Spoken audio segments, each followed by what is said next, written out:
অসমত প্ৰথম দেশীসকল সম্পৰ্কত মই 2019 মানে হেৰি পৰাই নাই 2006 নহয়, মই 77 চনৰ পৰা 1977 চনৰ পৰাই মই এই বিষয়টো জনাৰ পিছত অসমত প্ৰথমবাৰৰ বাবে মই এখন সংবাদ মেল পাতি আমাৰ যিখিনি মানুহ আছে খিলঞ্জীয়া মানুহৰ এই অৱস্থাটোৰ কথা মই বনাইছোঁ। তাৰপিছতে দেশীসকলৰ লগত খুব ঘনিষ্ঠভাৱে জড়িত হৈ পৰিছিলোঁ। হয়, সমস্যাটো আমাৰ যি 5টা জনগোষ্ঠী সেইটো মই যথেষ্ট চেষ্টা কৰি সেই সময়ত ফাইনেন্স মিনিষ্টাৰ হিমন্ত বিশ্ব শৰ্মাৰ পৰা আমাৰ 100 কোটি টকা চেংচন কৰাইছিলোঁ।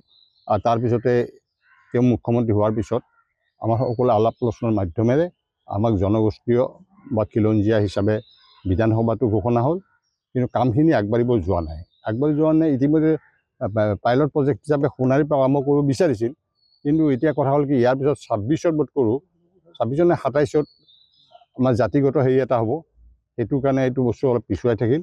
আৰু আমি আশা কৰিম যে চৰকাৰে এই বিষয়ে এটা চিন্তা চৰ্চা কৰিব, যিহেতু আমাক খিলঞ্জীয়া বুলি কোৱাৰ পিছতো আমাৰ কিন্তু বসুন্ধৰা আঁচনিত আমি যথেষ্ট সমস্যাৰ সন্মুখীন হৈছোঁ।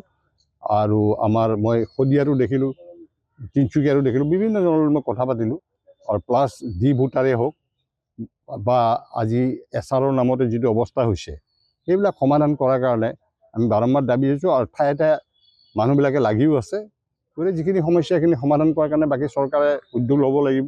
আমি চৰকাৰৰ ওচৰত আহ্বান জনাইছোঁ, দাবী জনাইছোঁ। বাকীখিনি চৰকাৰে নিশ্চয় গুৰুত্ব সহকাৰে ল'ব বুলি আশা কৰোঁ।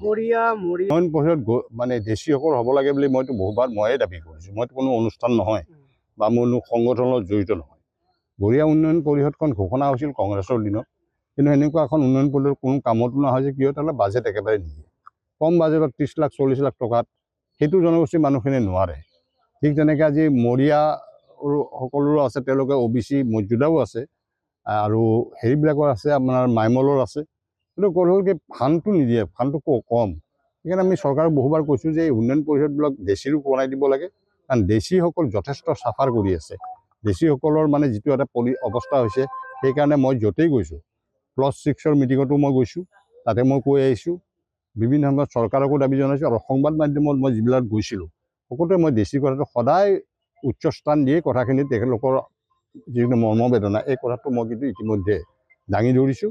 আৰু বাকী দেশী মানুহে ইউনাইটেডলি তেওঁলোকে এইটো ফাইটটো কৰক, সকলোৱে ফাইটটো কৰিলে মই বিশ্বাস কৰোঁ কাৰো কোনো অন্য গোষ্ঠী বা অন্য ধৰ্মৰ কথা ইয়াত অহা নাই, যে তেওঁলোকৰ উন্নয়নৰ কাৰণে, যিহেতু আমাৰ ৰাজনীতিক প্ৰতিনিধি নাই, গতিকে আমাৰ কথাখিনি কোৱাৰ মানুহ কোনো নাই।